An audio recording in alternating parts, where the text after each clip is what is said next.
Hamza salam dostlar. Bugün sizlerle təzə bir parkur düzəltdim. Sizlərlə bu parkuru qurtarmağa çalışacağıq. Gəlin sizlərlə başlayaq.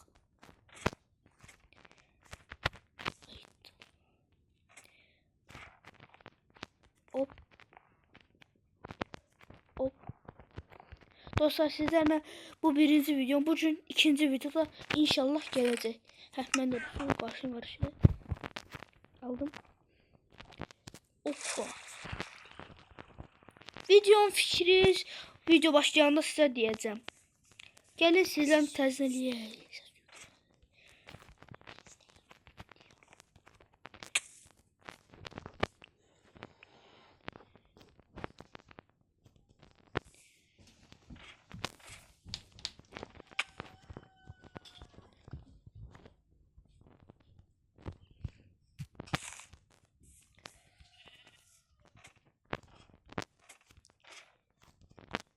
Dostlar siz de buraya yaxşı keçirdiniz. Bir de ne oldu bilmədim.